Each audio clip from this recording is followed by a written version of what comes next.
Welcome to The Vibrant Couple. Today I'm going to talk about the 3 things men wish women knew about men. So I have no intention of being statistically valid.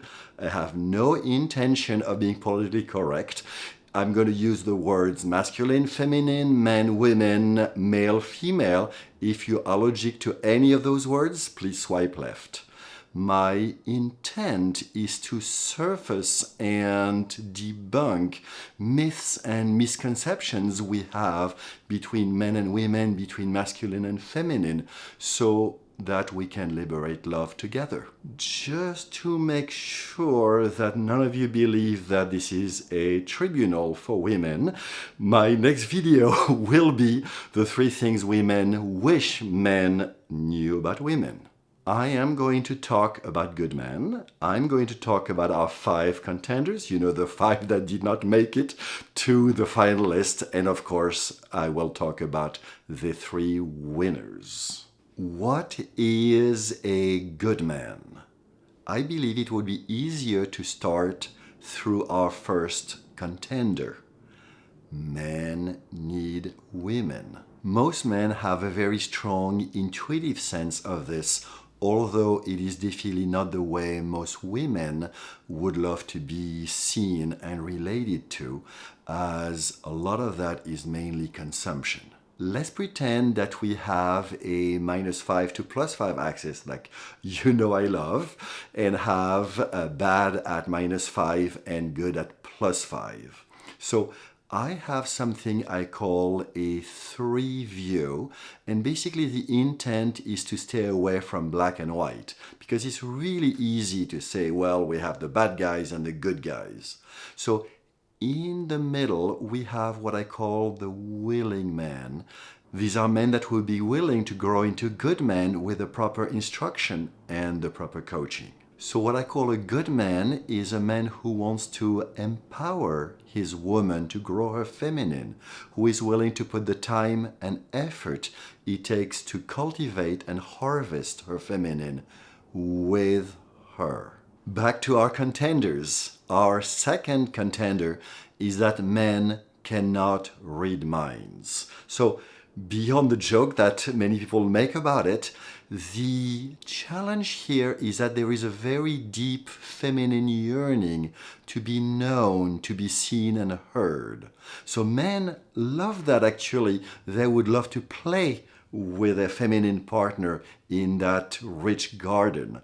However, for too many men, that longing, that yearning is projected negatively onto them. Our next contender is about women's incessant worry about what is wrong and how much that is a turnoff for men. So here, it's really important to look at the masculine and the feminine. The feminine wants fullness and the masculine wants emptiness. So fullness can be totally seen in, let's say, soap operas that women love to watch. And season after season, will he kiss her? Will they have sex? Are they going to have a child together? Are they going to do blah, blah, blah? And that is very exciting.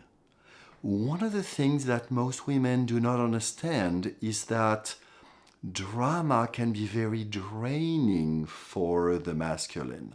So, of course, men enjoy drama, the game and watching a movie in which somehow the hero is stuck and the only solution is to kill everyone else so that he can free himself. Of course, men love that drama, but they love that drama followed by the relaxation, followed by the emptiness. When there is worry after worry after worry, men get drained, especially if they get blamed for the worry. Our 4th contender, I believe, does not need an explanation.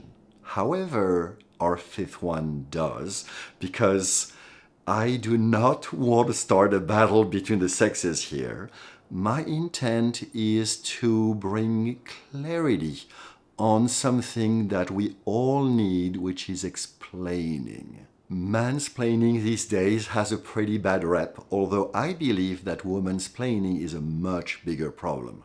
So Very briefly, my same three view, and on a scale of -5 to +5, we have the three zones like the colors of a traffic light. So we have women who believe that men are clueless and need to be explained, and we have women who treat men like they learn and grow. I may have made a few enemies here, and I'm okay with it. To redeem myself in the future, I will do a video of womansplaining, what it is and how to prevent it. We looked at our 5 contenders. Let's take a look at our 3 winners. So winner number 3, I am not the enemy. Here are a few comments from men. Trust us. We do not do well with blame. Treat us as your ally.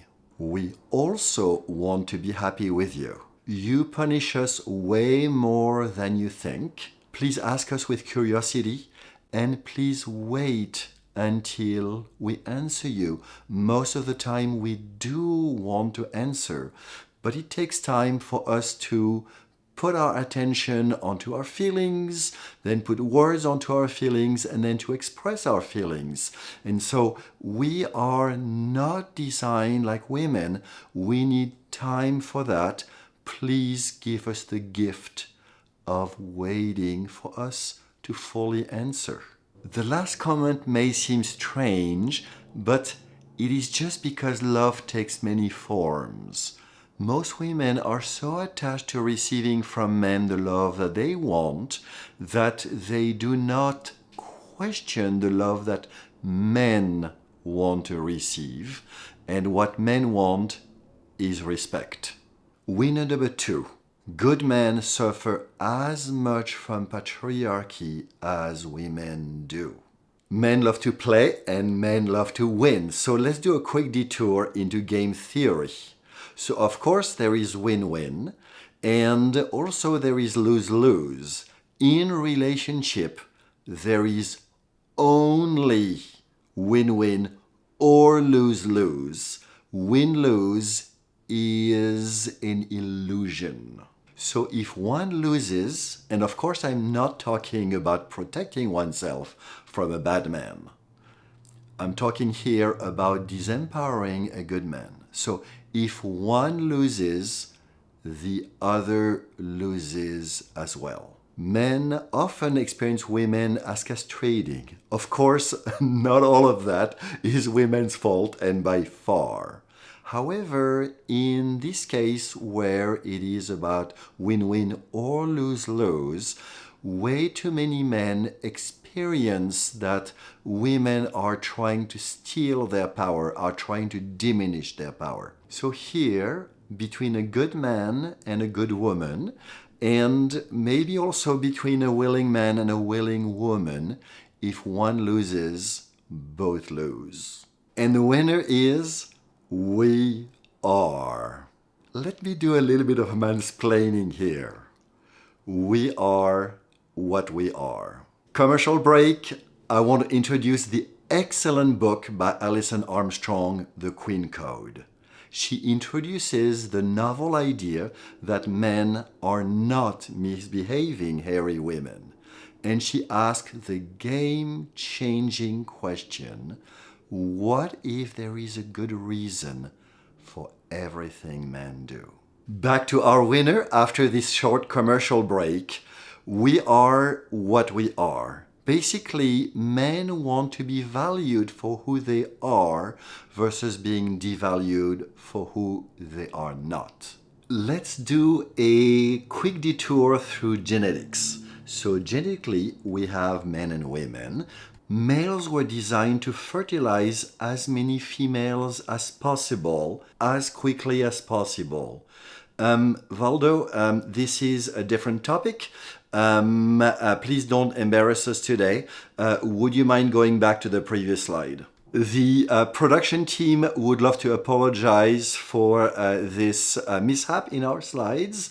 and present the second thing that males were genetically programmed to. So in addition to wanting to fertilize as many females as possible, they were also engineered to prevent other males to fertilize their females. On the other hand, females were engineered over millennia and likely more to want to make sure that males do not fertilize other women, as it would mean that the fathers of their children would be sharing his protection and his provision with all these other females. Although it looks like males and females want something different, both want the survival of our species. Okay, evolving to modern day, we still have males and females. Now they are in relationship. It is fairly accepted in our society today that women live in constant fear. And so, of course, there is the fear of getting assaulted and raped, but there is also the fear of what will happen to my children? Will they be able to get a good education? Will they be able to get a good job? Will they be able to marry well? All these are questions that are fundamental for many women. And very interestingly, these questions are matched well with the masculine desire to protect and provide. Actually, it's more than desire.